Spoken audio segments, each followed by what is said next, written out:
வணக்கம் என் நாரி நட்புகளே, சகோதர சகோதரிகளே, என் அருமை மாப்பிள்ளைகளே. எல்லாரும் எப்படி இருக்கீங்க?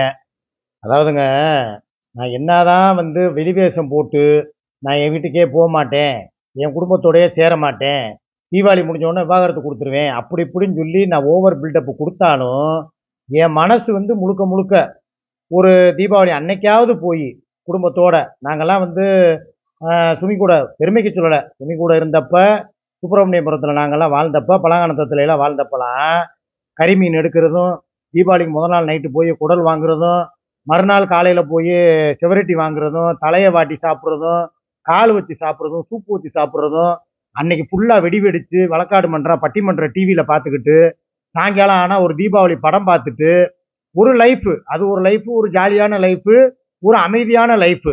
நான் என்னைக்கு நான் இங்கே வந்தேனோ, இங்கன்னு கிடையாது, யாராக இருந்தாலும் நான் சொல்கிறது, இருக்கிற இடத்துல இருந்தால் தான் எல்லாருக்குமே மதிப்பு. நேற்று நைட்டு 10 மணிக்கு சண்டை எதனால் வந்துச்சு கொஞ்சம் யோசிச்சு பாருங்க. நான் வந்துட்டேன் வீட்டுக்கு, லைவை முடிச்சுட்டு வீட்டுக்கு வர்றேன். வந்துட்டு இவகிட்ட ஒரு வார்த்தை சொல்கிறேன், எப்பா அவங்க என்ன ட்ரெஸ் எடுக்க போகலையா, அவங்களுக்கு கொடுத்த பணம் பத்தலையா, அந்த 5000 ரூபாய் வச்சு அவங்க என்ன பண்ண போகிறாங்க, என் மகனுக்கு கொடுத்த ரூபாயில் அவன் குடும்பத்துக்கு எடுத்துக்கிட்டான், இவங்க 2 பேருக்கும் துணிமணி எடுக்கிறதுக்கு காசு பத்தலையாப்பா. எப்படியும் ஒரு பொம்பளைன்னா என்ன பண்ணுவாங்க, ஒரு சேலை எடுப்பாங்க, ஒரு ஜாக்கெட்டு, இல்லை ஒரு சுடிதாரோ மிடியோ எடுப்பாங்க, இல்லை நெயில் பாலிஷ் வாங்குவாங்க, இல்லை வளையல் வாங்குவாங்க கவரிங்கில், தங்கத்தில் இல்லைனாலும் கவரிங்கில் வாங்கி போட்டுக்குருவாங்கப்பா. அதுக்காகவே எக்ஸ்ட்ரா ஒரு 2 ரூபா 3 ரூபா இருந்தால் கொஞ்சம் நல்லா இருக்கும்ப்பா. எப்படி இழுத்து பிடிச்சி இதே நாங்கள்லாம் ஒரு காலத்தில் சுமினாலாம் தீபாவளிக்கு ஒரு பண்டிகைனாலே நான் 50,000 ரூபா செலவு பண்ணுவேன். பட்டாசே 15,000 ரூபா 20,000 ரூபாய்க்கு வாங்குவேன். அது போக வீட்டுக்கு ட்ரெஸ்ஸு நினச்சதை எடுத்துக்கங்கடான்னு சொல்லி என் பிள்ளைகளுக்கு எடுத்து கொடுப்பேன், சுமிக்கு எடுத்து கொடுப்பேன், ஆக எனக்கு எடுத்துக்கிடுவேன். ஒரு 40-50 ரூபா செலவு பண்ணுவேன். எந்த பண்டிகையுமே நான் கழிக்க மாட்டேன். எல்லா பண்டிகையும் என் பண்டிகை. தீபாவளியும் எனக்கு தான், பொங்கலும் எனக்கு தான் சொல்லி நான் வாழ்ந்தவன். என் குடும்பத்துக்கு அப்படி தான் நான் செஞ்சுக்கிட்டு இருந்தவன். இப்போ அவங்களுக்கு மொத்தத்துக்கு 5,000 ரூபாயை கொடுத்து குடும்பத்தை முடக்குனா யாராவது ஏற்றுக்குருவாங்களா? அப்போ சுமி என்கிட்ட கண்ணீர் விடுறா, வெளிவேஷம் போடுறா, மீடியாவுக்குள்ளே என்னைய திட்டுறா மாதிரி நடிக்கிறா, நாடகம் போடுறா, என்னென்னமோ பேசுகிறா, சுகையில் தான் என் உயிர், உடல் பொருள் ஆவி, புச்சி குட்டி அப்படி இப்படிலாம் பேசுகிறா. ஆனால் உள்ளுக்குள்ளே அவளுக்கு என்ன தெரியுமா ஏக்கம், நம்ம குடும்பத்தில் நம்ம வீட்டுக்காரர் இல்லாமல் நம்மளா இப்படி வெறும் 5,000 ரூபாயை வச்சுக்கிட்டு நம்ம தீபாவளியை கொண்டாட போகிறோமே, அதுவும் பத்தலையே, அதில் 2,000 ரூபா கரண்ட் பில்லுக்குன்னு கொடுத்துட்டோமே, ஒய்ஃபை கனெக்ஷனும் இல்லை, அதையும் அவன் எடுத்துகிட்டு போயிட்டானா, ஆக எதுவுமே இல்லை, நான் எப்படி நான் தீபாவளியை கொண்டாடுறதுன்னு சொல்லி ரொம்ப முழிச்சுக்கிட்டு ரொம்ப ஒரு மாதிரி அழுதுகிட்டு என்கிட்ட பேசினாப்புல. நான் அதை தான் சொன்னேன், எப்பா என்கிட்ட காசு இருக்கிறதுல ஒரு 2 ரூபாயோ இல்லை 3 ரூபாயோ, அதிகபட்சம் ஒரு 5 கொடுக்குறேப்பா, வாங்கிட்டு போட்டு ஏதாவது நல்லபடியாக செஞ்சு அவங்க சாப்பிட்டுக்கிறட்டுப்பா, அது போக தீபாவளி அன்னைக்கு பிரியாணி ஆர்டர் போட்டு அவங்களுக்கு ஒருபடியை கொடுத்துட்றேன், நம்மளுக்கு ஒருபடி ஆர்டர் போடுறோம்ப்பா அப்படின்னு சொல்லி தாங்க சொன்னேன். இதில் என்ன தப்பு இருக்குது? சிம்பிளான வார்த்தை.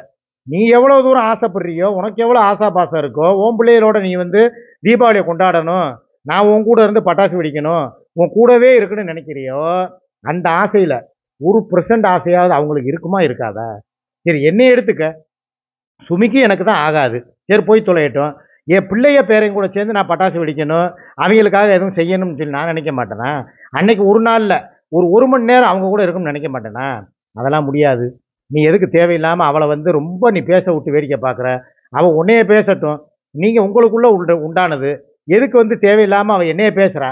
சரி அவள் என்னைய மாத்திரம் தான் பேசிக்கிட்டு இருந்தா, இப்போ அவளே ஒரு அடிப்பொடி, அவளே ஒரு எடுப்பு, அவளே ஒரு துடுப்பு, அவள் எதுக்கு இன்னொரு ஆளையும் சேர்த்துக்கிட்டு அந்த சுகைலுங்கிறவெல்லாம் என்னைய பேசணும்னா அவளுக்கு என்ன ரைட்ஸ் இருக்குது? அந்த ரைட்ஸை யார் கொடுத்தா? அப்போ அவள் ஆரம்பத்திலே அவனை கண்டித்து, வேணாம் சூர்யாவை தொடாத, அவள் நெருப்பு, அவளை தொட்ட நீ கெட்ட, அவளை பற்றி பேசினா உன்னை வண்ட வண்டியாக கிழிப்பான்னு சொல்லி அவனை ஆரம்பத்திலே அடக்கி வைக்கணுமா இல்லையா? அவனை பேச விட்டு வேடிக்கை பார்த்துட்டு திருப்பி இவ 10 வார்த்தைக்கு ஒத்த வார்த்தை பேசினான்னா அவங்களுக்கு ஏன் எரியுது? ஒன்றுமே இல்லை, அவன் கமாண்டு கெட்ட கெட்ட வார்த்தையாக போட்டு கிழிக்கிறான். 10 பாட்டிலுங்கிறேன், என்னென்னமோ கேவலங்க, அதெல்லாம் என் வாயால் சொல்ல விரும்பலை. ஒரு உதாரணத்துக்கு சொல்கிறேன், ஒரு அந்தந்த கேவலமான வார்த்தை அவளுடைய பழைய வாழ்க்கையை பூரா கிண்டுறான், என்னையே திட்டுறான். இதில் அவன் என்னை கூணுக்கிழமைன்னு அவள் சொல்லவே இல்லையா, என்கிட்ட ஆர்குமெண்ட் பண்ணுறான். நான் சொன்னதுக்கு உண்டான ஆதார ஸ்க்ரீன்ஷாட் இருக்கு, நான் உனக்கு வேணா போட்டு காட்டவா? இல்லை நான் கேட்குறேன், பேசுகிறதெல்லாம் பேசுகிறேன், பேனராகவும் இருக்கிறேன், கழுவி கழுவி எங்களை ஊற்றுறேன், இவ்வளோத்தையும் கேட்டுக்கிட்டு நாங்கள் சகிச்சுக்கிட்டு எல்லாத்தையும் மூடிக்கிட்டு அமைதியாக இருக்கணும், இவ கூட நான் தீபாவளி கொண்டாடணும். இந்த நியாயத்தை எங்கேயாவது போய் சொல்லுவோமா? அப்புறம் எதுக்கு அழுகுற? அப்புறம் எதுக்கு ஒப்பாரி வைக்கிற? நேற்று வீராப்பா என்ன சொன்னேன், நான் உங்கள்கிட்ட எல்லாம் மன்னிப்புலாம் கேட்க முடியாது, நீங்கள் வந்து மன்னிப்பு கேட்டு தான் வந்து நீங்கள் எங்களுக்கு துணிமணி வாங்கி கொடுக்கணும், எங்களுக்கு ட்ரெஸ் எடுத்து கொடுக்கணுங்கிற அவசியம் கிடையாது. அதே மாதிரி நீங்கள் எல்லா உலகத்துக்கே ஸ்வீட் பாக்ஸு, உலகத்துக்கே சேலை எடுத்து கொடுத்தீங்க. கட்டின பொண்டாட்டி நான் உயிரோடு இருக்கேன், எனக்கு ஒரு சேலை சட்டை எடுத்து கொடுக்கல. ஒரு எடுத்துக்கன்னு சொல்லி தானே சொன்னீங்களே தவிர, இது எல்லாத்துக்கும் அனுப்புனீங்கல்ல. என்னையும் கூட்டு போய் ஏன் அவளை கூட்டு போக மாட்டீங்களா? கூட்டு போய் அவளுக்கு மாத்திரம் துணிமணி எடுத்து கொடுக்க மாட்டீங்களா? அப்போ நான் என்ன பாவப்பட்டவளா? இல்லை எனக்கு வந்து நான் வேணா ஃபோன் பண்ணி சுகையில் வர சொல்லவா? சொன்னால் உடனே அடுத்த நிமிஷம் இலங்கையிலேருந்து பிளேட்டை போட்டு வந்து ஒரே தள்ளிட போகிறாரு. நான் கேட்குறேன், உன்னோட இந்த வீண் பிடிவாதமும் அகம்பாவமும் எப்படி இருந்தாலும் அவன் தான் அப்படி போயிட்டான், கூத்தியா கூட வப்பாடி கூட போயிட்டான், நம்மளும் அதே மாதிரி ஒரு ஆளை பிடிப்போம் அப்படின்னு சொல்லி புளியை பார்த்து நீ பூனை சூடு போடக்கூடாது. நான் ஒரே வார்த்தையில் சொல்கிறேன், இதனால உன் வாழ்க்கையவும் உன் வாழ்வாதாரத்தையும் நீ அழிச்சுக்கிட்டு தான் போகிறேன். எனக்கு அதனால் ஒன்றும் இல்லை. எனக்கு தான் மாதம் மாதம் எனக்கு மிச்சம்தான். உங்கள் வீட்டுக்கு வந்தால் ஒரு கறிமீன் வாங்கினா ஒரு 1000 ரூபா 1500 செலவாகும். பால் பாக்கெட்லேருந்து, முட்டையிலேருந்து, ப்ரெட்டிலேருந்து, ஸ்வீட் பாக்ஸிலேருந்து, முக்கோண பால்கோவாலேருந்து, அரிசி பருப்புலேருந்து, கறிமீன்லேருந்து எல்லாம் நான் தான் உனக்கு வாங்கி தர்றேன். மாதம் உங்களுக்காக 30,000 ரூபா செலவு பண்ணுறேன். 1 ரூபா 2 ரூபா இல்லை. 4 வாரத்துக்கு போனால் வாரத்துக்கு கக்க கணிக்க இந்தாங்க என்ன வேணும், நீ கேட்கறது 1/2 கிலோ 1 கிலோ வாங்கிட்டு வாம்ப, நான் 2 கிலோ 3 கிலோ வாங்கிட்டு வருவேன். நல்லா சாப்பிடுங்க, நல்லா இருங்கன்னு சொல்லி தானே உங்களை நான் பார்த்துக்கிட்டேன். என் குடும்பமாக நினச்சதுக்கு நீங்கள் 2 பேரும் சேர்ந்து சுகையில் கூட சேர்ந்துக்கிட்டு எனக்கே நீ வினைய வைக்கிறியா? இல்லை எனக்கே 2 பேரும் சேர்ந்து ஆப்படிக்கிறீங்களா? ஒரு விஷயம் மாத்திரம் நீ புரிஞ்சுக்கிறணும் நல்லா. துணிங்கிறவளுக்கு தான் சொல்கிறேன். என்னதான் நீ வந்து உலகத்தில் நீ வந்து அவனை லவ் யூ பண்ணாலும், இவனை வந்து புச்சு குட்டினாலும், உன் வாழ்க்கையில் 1000 பேர் உள்ளே நுழைஞ்சாலும், நீ 1000 பேர்கிட்ட எதை மாதிரி நடந்தாலும், கட்டின புருஷன் நான் வந்து அந்த இடத்துல ஒரே ஒரு சின்ன மத்தாப்பை பொருத்தி வச்சாதான் உங்களுக்கு தீபாவளியே முழுசாக நிறைவு பெறும். நான் வந்து என் கையால் ஒரு வாய் பிரியாணியை உங்களுக்கு ஊட்டி விட்டாதான் உங்களுக்கு ரம்ஜானே நிறைவு பெறும். நான் வந்து ஒரு பொங்கலுக்கு ஒரு கரும்பை கடிச்சு நான் வந்து அங்கே பிச்சு அந்த தோலை போட்டால் தான், சக்கையை போட்டால் தான் உங்களுக்கு பொங்கலே நிறைவு பெறும். கட்டின புருஷன் இல்லாத பொங்கல் கிடையாது. கட்டின புருஷன் இருந்து வெடிச்சாதான் தீபாவளி. இல்லாட்டினா தீபாவளியே கிடையாது. நீ என்னதான் கோடி கோடியாக இப்போ நானும் இருக்கேங்க. இந்த மூட கணக்கில் இந்த வெடியை பிரித்து வச்சுருக்கோம். அட்டடப்பா போட்டாச்சு. இந்த எங்கள் வீட்டுக்கு பிரிச்சுருக்கோம். இவ்வளோ பிரித்து என்ன பிரயோஜனம்? மனசு பூரா எல்லாருக்கும் இவளுக்கு எப்படி இருக்கும்? ஆகா, நம்ம ஒரு காலத்தில் பால விநாயகத்து கூட எப்படி தீபாவளி கொண்டாடி இருப்போம். ஒரு பாக்கெட்டு சீனி வெடினாலும் அவங்க கூட வெடிச்சா தான் வெடி அப்படின்னு சொல்லி இவளுக்கும் எண்ண ஓட்டங்கள் மனம் பூரா அங்கே தான் போய்கிட்டு இருக்கும். அந்த அந்த ஒரு 6-7 வருஷத்துக்கு முன்னால் அவள் புருஷன் கூட அவள் பிள்ளையெல்லாம் சேர்ந்து ஒரு சின்ன ஒரு பூச்சட்டி, சின்ன ஒரு சங்கு சக்கரம், அந்த வெடித்ததுக்கு உண்டான சந்தோஷம் இவ்வளவு லட்சக்கணக்கான வெடியை வாங்கி இந்த பாருங்க, ஒன்றுமே இல்லை, இந்த காட்டுறேன் பாருங்க. இவங்களுக்கு ஒரு மூடை இருக்கா, இந்த மூடையை பார்த்துக்கோங்க. இது வந்து இங்கே எங்களுக்கு, இது வந்து அங்கே யாருக்கு, என் பையனுக்கு, பெரிய பையனுக்கு 2 பார்சலாக 2ஆக பிரித்து இந்த எடுத்து வச்சாச்சு. இதை வந்து நாங்கள் அடுத்து வந்து அவனை ஃபோன் பண்ணி வர சொல்லியோ இல்லை நான் கொண்டு போயோ கொடுப்பேன். இப்போ நான் கொண்டு போய் கொடுக்குறதுல தான் ஒரு பெரும் பிரச்சனையே ஓடிக்கிட்டு இருக்கு. ஏன்னா என்னைய அந்த வீட்டுக்கு வாசலை மிதிக்க வேணான்ட்டான். நீ வந்து அப்படி மிதிச்சேன்னா ஒரு அப்பே ஆத்தாளுக்கு பிறந்தவன் இல்லை அப்படின்னு சொல்லியும் ஒரு வார்த்தையை விட்டுருக்கான். அந்த வீடியோவை என்னை கட் பண்ணி அனுப்பிட்டாங்க. எங்கள் அம்மாவையும் தேவையில்லாமல் தரக்குறைவா ஏன் காதுபடவே ஃபோனில் திட்டியிருக்கான். இது போக மீடியாவிலையும் திட்டியிருக்கான். நான் ஒரே வார்த்தை கேட்குறேன், நாளைக்கு ஒருத்தர் முகத்தில் ஒருத்தர் முழிக்க மாட்டோமா? என் தங்கச்சிகள்கிட்ட கேட்போம், ஏம்மா நீங்கள் சொல்லுங்கம்மா, ஒரு மனுஷன் இருந்தால் அப்போ நான் இருக்கேன், கோபத்தில் ஆத்திரத்தில் எவ்வளவோ எனக்கும் டென்ஷன் ஆகத்தான் செய்யுது. ஆனால் நான் எப்பயாவது அவளை தரக்குறைவா ஒரு வார்த்தை வாடி போடினாவது பேசியிருப்பேனா? இல்லை கெட்ட வார்த்தையை யூஸ் பண்ணியிருப்பேனா? நான் வந்து ஒரு வரமுறையோடு பேசுகிறேன்ல. சரி, நாளைக்கு எப்படி இருந்தாலும் நம்ம அவங்க மூஞ்சியில் முழிக்கணும், அவங்களும் நம்ம மூஞ்சியில் முழிக்கணும். அவசரப்பட்டு வார்த்தையை விட்டோம்னா 2 பக்கமே பாதிப்பு. இன்னைக்கு இவ்வளோ தூரம் பேசிட்டு நீ வந்து மீடியாவில் பேசுகிறதா நினைக்கிற. நீ தன்னந்தனியாக பேசிட்டா கூட என்னை நீ திட்டிடலாம். அது வந்து நம்மளுக்குள்ளே போயிடும், 4 செவத்துக்குள்ளே போயிடும். இப்போ சூர்யா இருக்கிறா, என்னை தனியாக ஒரு பிரச்சனைனா தூக்கி போட்டு கூட மிதிப்பா, அல்லையிலேயே குத்துவா, கெட்ட கெட்ட வார்த்தையில் கிழிப்பா. ஆனால் அது எங்கே? 4 செவத்துக்குள்ள. இந்த பெட்ரூமை தவிர்த்து அந்த நேற்று நைட்டு கூட தான் எங்கள் 2 பேருக்கு சண்டை. அவன் இந்த ரூமில் படுத்தா. வெக்கத்தை விட்டு சொல்கிறேங்க, நான் என் மேலே தப்பு இருந்தா நான் மீடியாவுக்குள்ளே நான் என்ன சொன்னேன்? கோவப்பட்டு அந்த தக்காளியவும் வெள்ளைப்பூடையும் நறுக்கி வச்சதை தூக்கி குப்பையில் கொட்டினது, அந்த குருமா செய்கிறத தூக்கி குப்பையில் போட்டதுனால எனக்கு தான் நட்டம். நான் தான் தேவையில்லாமல் போய் ஹோட்டலில் போய் வாங்கிட்டு வந்து அந்த வேகாத இட்லியவும் அந்த அரவேக்காட்டு சப்பாத்தியவும் குருமா தொட்டு தின்னுட்டு நைட்டு பூரா வயிற்று வழியில் நான் தான் படுத்து கிடந்தேன். நான் உணர்ந்தேன். எப்பா நான் பண்ணுறது தப்பு, மன்னிச்சுக்கப்பா, வாப்பா, எந்திரிச்சு வாப்பா, வா ரூமில் படுப்போம் அப்படின்றதுக்கு, இல்லை நான் வரவே மாட்டேன், நீ என் காலில் விழுந்து தொட்டு கும்பிட்டா தான் நான் வருவேன்டா. நான் தயங்கவே இல்லை. கால் ரெண்டையும் நீட்டினா படுத்த மணிக்கே தான், எந்திரிச்சு கூட நிற்கலை. நான் இன்னமும் சொன்னேன், எப்பா படுத்தவங்க காலில் விழுந்து தொட்டு கும்பிட்டோம்னா அது புணத்துக்கு சமப்பா, படுக்காதப்பா, எந்திரிச்சு நில்லுப்பா, உன் காலில் நான் விழுகிறேன்ப்பான்னு சொல்லி சொன்னதுக்கு, அதெல்லாம் முடியாது, நான் என் கால் ரெண்டையும் இப்படி தூக்கி காட்டுறேன், நீ காலை தொட்டு கும்பிடு அப்படின்டா. சரின்னு சொல்லி நானும் காலை தொட்டு கும்பிட்டுட்டு, சரி வாப்பா போய் படுப்போம் அப்படின்னு கூப்பிட்டதுக்கு, இல்லை ஒரு தடவை இல்லை, நீ 3 தடவை காலை தொட்டு கும்பிடணும் அப்படின்டா. சரின்னு சொல்லி 3 தடவை அப்படி தொட்டு தொட்டு இப்படி தொட்டு தொட்டு கும்பிட்டு, அதுக்கப்புறம் வாப்பான்ட்டு அவளை சமாதானப்படுத்தினதுக்கப்புறம் தான் வந்தேன். காரணம் என்ன? நான் ஏன் 3 தடவை காலில் விழுந்து அவளை கும்பிடணும்? அவள் காலில் விழுகணும்னு எனக்கு என்ன அவசியமா? நான் லட்சக்கணக்கில் சம்பாதிக்கிறேன், எனக்கு யூடியூப் வருமானம் இருக்குது, என்னை விட்டால் இவளுக்கு தான் வேறு கதி கிடையாது. என்னை விட்டால் இவள் வந்து தெருவில் பிச்சை எடுக்காத குறையா போய் திரிவா, தெருநாயை விட கேவலமாக திரிவா. வேறு எப்படி வேணாலும் சொல்லுவேன், இவள் வாழ்க்கையே கெட்டு போய் வேறு எப்படியோ போயிடுவான். ஆனாலும் நான் ஏன் காலில் விழுந்தேன்? கொஞ்சம் நல்லா யோசிச்சு பாருங்க. என் மேலே தப்பு இருந்துச்சு, நான் பண்ணதான் தப்பு. நான் அந்த வேலையை பண்ணியிருக்கக்கூடாது, ஜிங்கில் பூராத்தையும் அள்ளி தூக்கி கொட்டியிருக்கக்கூடாது, அந்த பொருளை வேஸ்ட் ஆக்கியிருக்கக்கூடாது. தப்பு நான் தலைவணங்கி போகிற வேணா. அதே நேரம் என் மேலே தப்பு இல்லையா, கெத்தா காலரை தூக்கி விட்டுட்டு போகிற வேணா. இந்த கதை எதுக்கு சொல்கிறேன்னா, சுமிக்கு இதே கதை தான். என் மேலே தப்பு இருக்கா, உன் காலில் விழுவ கூட நான் தயங்க மாட்டேன், இந்தாப்பா வாப்பா, நான் பேசுன தப்பு தான், என்னை மன்னிச்சுக்கமாறு கேட்குறவன் நான். அதே நேரம் நீ எவனோ ஒருத்தன் எங்கேயோ இருக்கிறவனுக்காக என்னையவே எடுத்தறிஞ்சு பேசி, என்னையவே கேவலப்படுத்தி, இப்போ இந்த தீபாவளி பொங்கல் ரம்ஜான் வந்தால் மாத்திரம் என் கையை எதிர்பார்த்து காத்துக்கிட்டு இருக்கிற பற்றியா, அதில் எந்த வகையில் நியாயம் இருக்குது? நான் கேட்குறது கரெக்டாக தப்பா? ஒன்று போனால் முழுசாக போயிரு. உனையவே எல்லாத்துக்கும் தீபாவளிக்கு அவரை வந்து வாங்கி கொடுக்க சொல்லு, சுகையில் வாங்கி கொடுப்பாரு, சூப்புக்கு வாங்கி கொடுப்பாரு, குழம்புக்கு வாங்கி கொடுப்பாரு, சுவரொட்டி வாங்கி தருவார், நல்லா வச்சு குடும்பம் நீங்களாக உட்காந்து சாப்பிடுங்க. இல்லை நீ கிளம்பி கூட போய் இலங்கையில் போய் கூட தீபாவளியை கொண்டாடு, நான் வேணான்னு சொல்ல மாட்டேன்.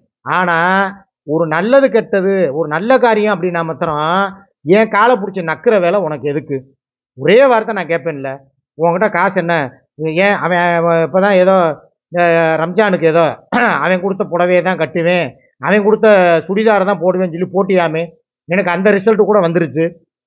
நான் வாங்கி கொடுத்த புடவையவோ இல்லை நான் இவங்க குடும்பத்துக்காக கொடுத்த காசுலையோ இவங்க எதுவுமே பண்ணலையா. உன் கருப்பாடு வந்து என்கிட்ட சொல்லிருச்சு, சுகையில் வாங்கி கொடுத்தது அவர் கொடுத்த காசில் உண்டானதில் தான் அந்த அம்மா போட்டுக்கிட்டு வீடியோ போட்டு அவருக்கு வீடியோ ரீல்ஸு போட்டு காட்டியிருக்கு. அப்போ எந்த அளவுக்கு இவங்க காதல் வந்து தெய்வீக காதலாக இருக்குது. இன்றைக்கி மாத்திரம் என் காலை வந்து நக்கிறியே, யார் உன்னை நக்க சொன்னா? நான் வர்றேன்னு சொன்னேன்னா, இல்லை உனக்காக வந்துக்கிட்டு இன்னும் உனக்கு காசு போடுறப்ப இன்னும் எதுவும் வேணுமாப்பான்னு உன்னை எதுவும் கேட்டேனா? எதுவுமே கிடையாதுல்ல. அப்போ அவனா அவனோட போ. நான் ஒரே வார்த்தை சொல்கிறேன், நான் ஒரு முடிவு எடுத்துட்டேன், சூர்யா கூட தான் என் வாழ்க்கை பூரா. செத்தாலும் இங்கே தான், உயிர் பொழைச்சாலும் இங்கே தான், வாழ்ந்தாலும் இங்கே தான், மண்ணோட மண்ண போனாலும் இங்கே தான். அந்த முடிவுக்கு நான் வந்துட்டேன்ல. அதே மாதிரியே உன்னால் முடிவு எடுக்க முடியல. என்கிட்டையும் வாங்கி தின்னுக்கிற, அவனுக்கும் நல்லவளா நடக்கிற, இந்த 2 கேம் ஆகவே கூடாது. இந்த விஷயத்தில் சூர்யாவை நான் ரொம்ப பாராட்டுவேன். என்ன தெரியுமா, பாலை ஆகலைன்னா கடைசி வரைக்கும் பாலை ஆகலை. அவன் ஃபோன் பண்ணால் கூட ஃபோனை வைடான் நாயே, யாரை கேட்டு ஃபோன் பண்ணுற? உன் பிள்ளைங்க வீட்டில் இங்கே இருக்காங்களா, அந்த நேரம் நீ பேசுறியா? ஃபோனை போடு, நானே ஃபோனை கொடுக்குறேன், நீ அவங்ககிட்ட நேரடியாக பேசினாலும், வீடியோ காலில் பேசினாலும், இல்லை ஃபோன் மூலயமா டைரெக்டாக வாய்ஸ் காலில் பேசினாலும் நான் கவலைப்பட போகிறதே கிடையாது. அதனால் ஆனால் அவங்க இல்லாத நேரம் என்கிட்ட ஃபோன் பண்ணுறது, என்னப்பா அப்படிங்கிறது, கொஞ்சுறது, குழாவுறது, இந்த நம்ம பழைய வாழ்க்கையை நினச்சி பார்த்து பாருங்கிறது, இந்த சோழியே ஆகாது தம்பி. உனக்கு எனக்கு இனிமேல் ஏணி வச்சாலும் எட்டாது. என்னைய முழுசாக அவர் நம்புகிறாரு. யார்? சிக்கா.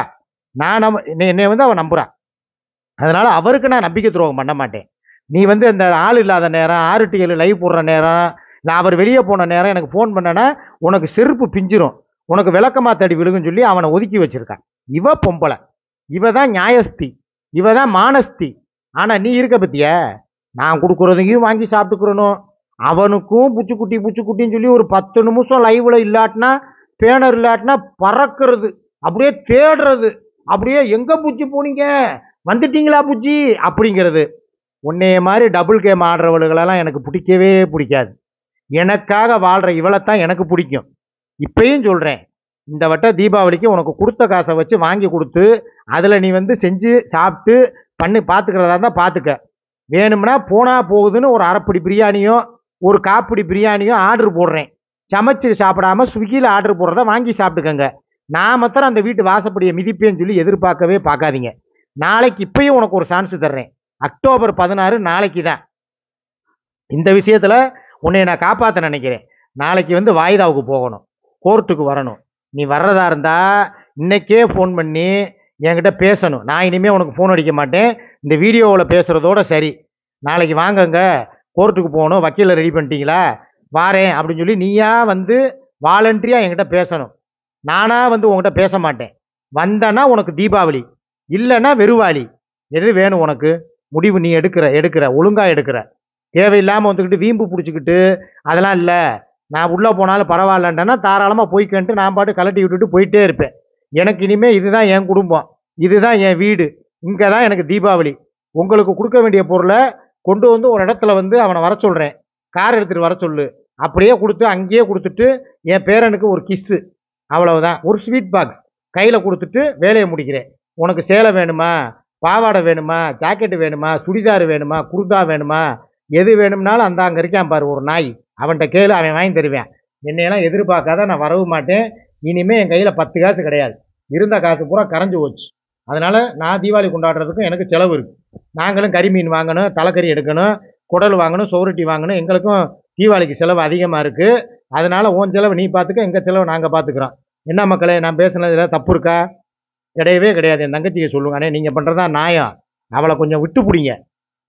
ரொம்ப ஆடுது அந்த அம்மா, வாயிலிருந்து வர்ற வார்த்தை பூரா ரொம்ப கேவலமாக வருது. உங்களை திட்டுறது பத்தாதுன்னு சொல்லி உங்களுக்கு சப்போர்ட் பண்ணுற எங்களையும் திட்டுது. எங்களையும் வந்துக்கிட்டு உன் புருஷங்களும் கூத்தியா வச்சவங்கன்னு சொல்லி எங்களையும் கேவலமாக பேசுது. கமாண்ட் பண்ணுற எங்களையும் கழுவி ஊத்துறேன் அந்த சுவையிலுங்கிறவன். அதனால் நீங்கள் தானே இனிமேல் எங்களுக்கு எல்லாமே. இனிமேல் நாங்கள் எல்லாம் உங்கள் சப்போர்ட்டர்னு. சுமிக்கு நாங்கள் எப்பயுமே ஆதரவுக்கரம் கொடுக்கவும் மாட்டோம், நீட்டவும் மாட்டோம்னு சொல்லி நிறைய பேர் எனக்கு வாட்ஸ்அப்பில் பேசிட்டீங்க. ஸோ எனக்காக நீங்கள் கமெண்ட் பண்ணுங்கள், எனக்கு பறிஞ்சு பேசுங்க. இன்னொரு விஷயம், இன்னைக்கு ஸ்வீட் பாக்ஸு டெலிவரி. பேர் கொடுக்காதவங்க, பேர் கொடுத்தவங்க சில பேர், அவங்களுக்கு மாத்திரம் நான் ரெடி பண்ணி வச்சுருக்கேன். இன்றைக்கி நான் அனுப்பி விட்டுறேன். யாருக்கும் எந்த ஒரு சங்கடமும் இருக்கக்கூடாது. எல்லாரும் சந்தோஷமாக தீபாவளியை கொண்டாடுவோம். இந்த தீபாவளி நம்ம தீபாவளி, இந்த தீபாவளி அண்ணன் தீபாவளி, இந்த தீபாவளி அண்ணன் தங்கச்சிக்கு உண்டான தீபாவளி. ஓகேவா? பாய்.